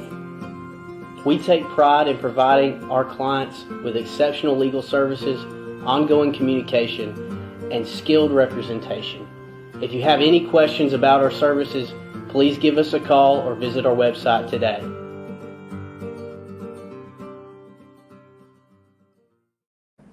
All right, let's get back. Before we do, got another text from one of our listeners, viewers down in Valdosta, Georgia. Billy Ray Valentine, Capricorn, says non-12-team bowl teams have no way to give incentive to potential high draft players. I say they have pride into any player out there that plays or stays at a school for 3 or 4 years and goes to another school and it doesn't work out. He's going to find a lot of those doors that would have been open to him for employment opportunities, whatever, might not be open. You know, fans, all these players, it's always about me. Okay. And I know they got agents and handlers blowing in their ears. But what about the fans, John Hartwell? We need to start getting an injury report. How many fans are hurt, getting out of their car or rolling their ankle, falling off a curb because they're liquored up, going to a game or something like that. They can get hurt too. And fans can also enter the transfer portal. You're going to have to fight this thing. How do you put fires out? My dad said when he graduated from Auburn, March 18th, 1954, they sent him to Camp Stewart, Georgia. He goes, boy, it wasn't hell, but you had a pretty darn good view of it. It's now Fort Stewart, Georgia. Well, within 3 months, they quit sending people to Korea. And he goes, what am I in here for? Guess what his company got to do throughout his time there? Put out fires. They would start fires and teach them how to start another fire to put the fire out. Well, we're going to have to do something like that to combat this because you have pride. And as far as people saying universities have made all this money for years off these student athletes, wait a second now. Now, these universities have been around 150, 200 years, and I'm speaking to everybody. What about what they've got in embedded capital gains, per se, in equity? John, I'm talking in financial terms that you know as a CPA with E&Y, Citadel graduate. And I got to say this. What about the value of a scholarship? Let's say you're a student athlete at a place like Auburn or Alabama, and you hurt your knee. Guess who the doctor you're going to get to go see first in line? The best orthopedic surgeon in the world, Dr. James Andrews, or Benton Emblem at St. Vincent's up there in Birmingham in Mountain Brook, right before you go over the mountain. You've got the best of everything. So, John Hartwell, I'd like to ask you this, and Matt, what's the value of that scholarship for 4 years for a student athlete worth in Rhodes College, by the way? You know, that ain't Walmart. That's $75,000 tuition that it goes. But let's talk about the value for these poor little athletes that the universities are making so much money off of. It's not like the universities aren't providing them with the very best. You know, this is Sandals, Club Med, all in one. And you get to play football or basketball or whatever. Well, you can quickly assign numbers to room, board, tuition, books, things like that. But what also needs to be factored in there is individual hours of tutoring from an academic perspective, your rehab for injuries you have, your individualized strength and conditioning training, the many other opportunities that are afforded. So most places, if you put a dollar value to that, even though, you know, your full cost of attendance, if you will, may be in the, you know, depending public versus private school, may be in the $35,000 to $50,000 range, and obviously higher at some private institutions. But you can easily rationalize if they're getting probably $100,000 worth of benefits on an annual basis. But again, and that has long been my stance to it. I know that's had to change some, but I can remember being in my early to mid 30s and having friends talk about still paying their student loans, and I didn't pay a dime to go to college. Got a great education. I had friends that I made for a lifetime, and there is a value to that, and that seems to be lost on a lot of the young people today. Yeah, that's the point. And our friend Maury Gaston, mechanical engineer, American Cast Iron Pipe Company and Spiral Weld in Birmingham, said it about you look at the value, it could easily be $600,000 or $800,000 if you throw in a few surgeries and the air travel and all like that. And that's what people are just ignoring. And Matt Dean, weigh in on that. Like just even at Rhodes, it doesn't, you're not traveling on the level that Utah State or Auburn or UCLA is, but it's real money. Oh, it's very real. I mean, our net tuition revenue, I think I've mentioned this on a show before. Every student at Rhodes, the average is over $20,000. So we're NCAA Division III non-scholarship. So we're different with those services we can provide. But, our athletic budget's over $4.3 million. We are affected by the cost of diesel fuel greatly in today's economy. The hotel rates have really increased. And our students are expected to perform at a high level in the classroom. Our average ACT is over 30. And our kids, quite frankly, are doing it because they love the sport. They truly love to play their sport. And, for me, being a lifer in Division III, the beauty of it is looking back and having some kids come back with their families. And, I told you this, I've coached double-digit doctors and lawyers. They're a lot more successful than I've been. I promise you that. And they've taken advantage of the system. Now my son is a graduate of Rhodes and decided to work for a Power 5 school. And John mentioned the whole cost of attendance. You're not just looking at the scholarship in terms of tuition. There's so many other variables that are factored in that cost of attendance that elevate it. John mentioned 100,000. That may even be a low number. I mean that's they're getting a lot for that degree, and that's why And John, I want your thoughts on this. When the whole NIL thing started out, and I could be wrong on this, John, but really it was not supposed to be a recruiting inducement, correct? You're really not even supposed to talk about NIL on the front end from a legality standpoint, and now it's just gotten way out of control. Yeah, you're exactly right. The example I like to use is my understanding, which I don't think is off base, is that the real purpose of NIL was for Susie, tennis player, who happens to be a fashion design major, who, oh, by the way, in her spare time, created her own line of clothing, right? And wanted to be able to go out and market that and make some money off of it. And under archaic NCAA rules, that was not allowed. But now, like you said, an inch has been given and people have taken a mile. And this goes back to some of the things that the NIL collectives are doing now.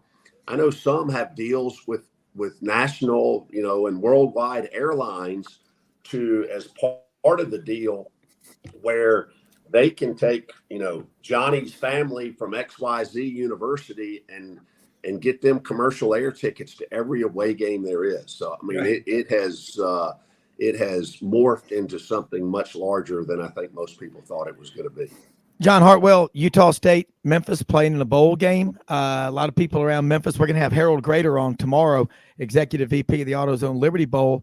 But it's an extra 15 days of practice. It's another football game. It's a lease on life. I love it. Yeah, I think that's going to be a great game. I know Coach Anderson is really excited about it. You talk about the regionality of recruiting. Utah State has, I think, 14 guys on the roster who are Metroplex guys. So it'll be a homecoming of sorts for some of those guys. And I know, obviously, Blake and a lot of his staff who came from Jonesboro, very familiar with the Memphis program. So I think it'll be a great game. And, it's at SMU at Gerald Ford Stadium, which I think, it's not one of the biggest in the country, but I think the setting there on Mockingbird Lane is a very, very nice setting there in Dallas. You got to love it. You know who a famous family that lived at 1313 Mockingbird Lane was, don't you? Who was that? The Munsters. It'd be a blizzard up there and it'd be sunny down the street. You got to love the Munsters. But I want to say real quick, tomorrow, Hewlett and Dunn Boot and Clothing Company on the historic square in Collierville, Tennessee. Charles Hall just reminding me, trunk show, duckheads since 1865. They got more duckheads than anybody. And they're going to be open till 8:00 Friday night.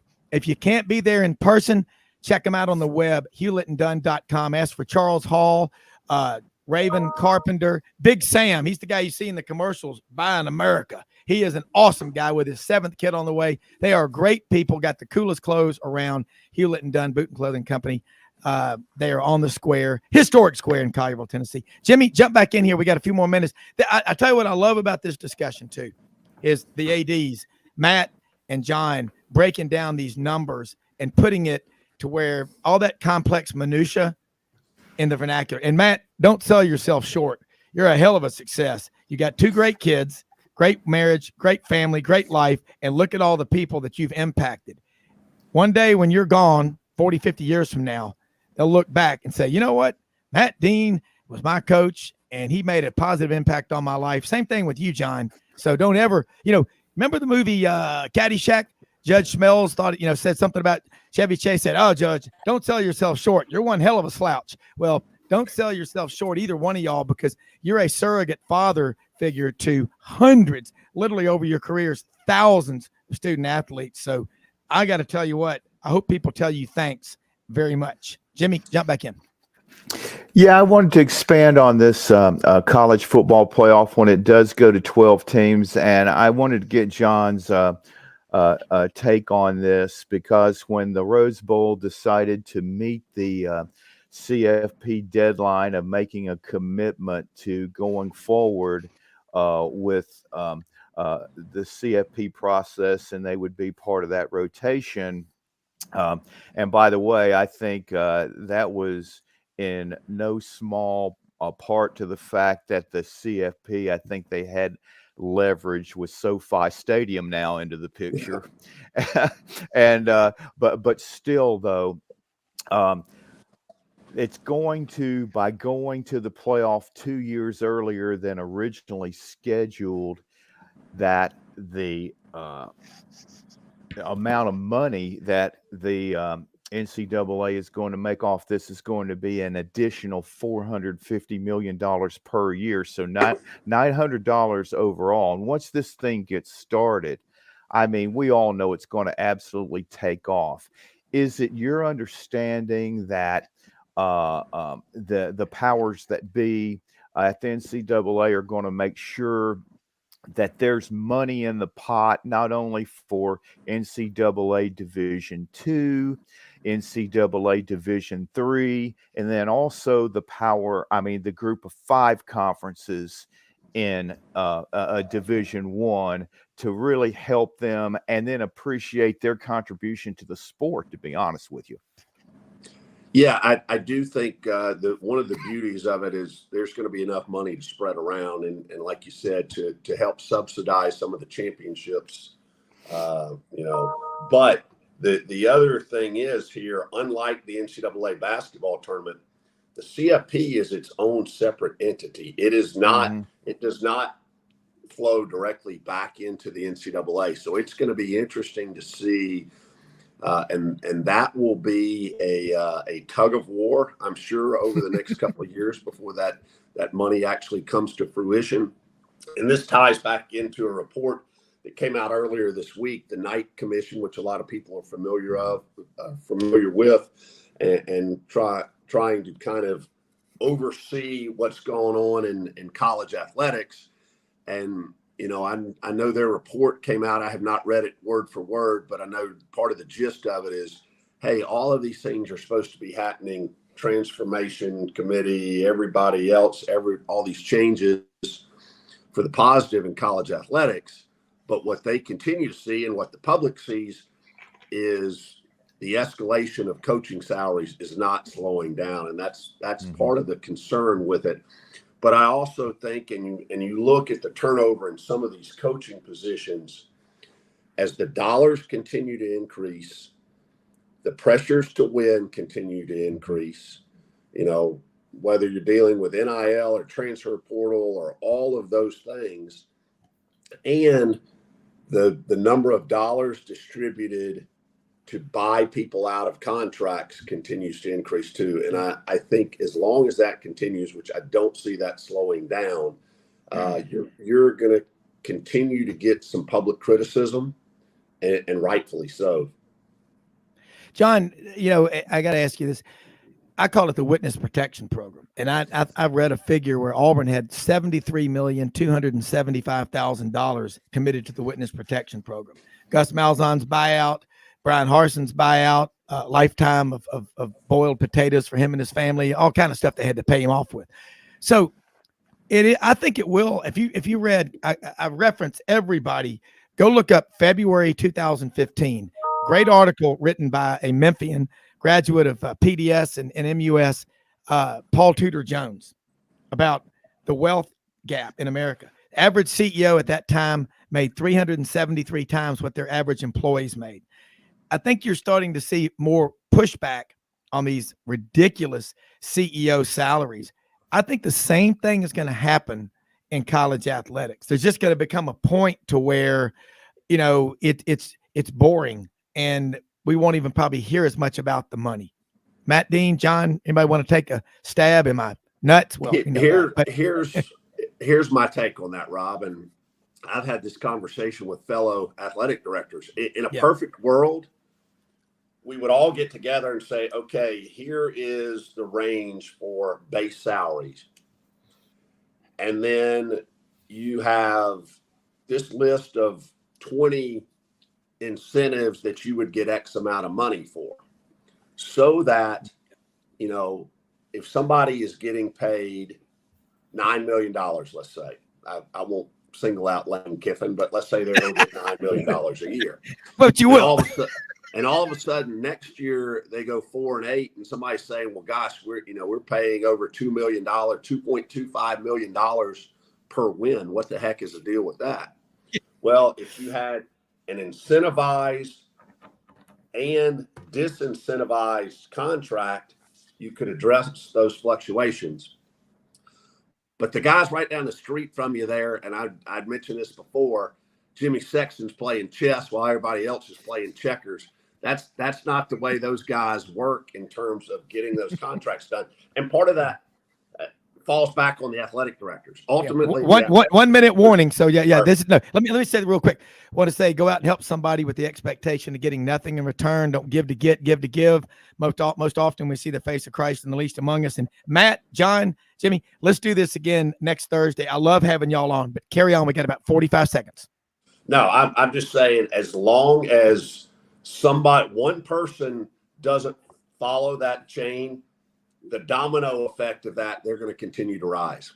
Yeah, it's going to be, I'm with you. I've always been on commission. I eat what I kill. If I don't kill, I don't eat. Got a great show in store for tomorrow. Jason Caldwell inside the Auburn Tigers, Harold Grader from the Liberty Bowl, Ken Capps, Football Writers Association of America, Bo Carter, National Football Foundation, formerly the Big 12 office, Bill Hancock, chairman of the College Football Playoff Committee. Going to be a lot of fun. Again, John, Matt, Johnny Ballpark, Franks, Gary Harris, Jimmy, everybody, thanks so much. Been a great show.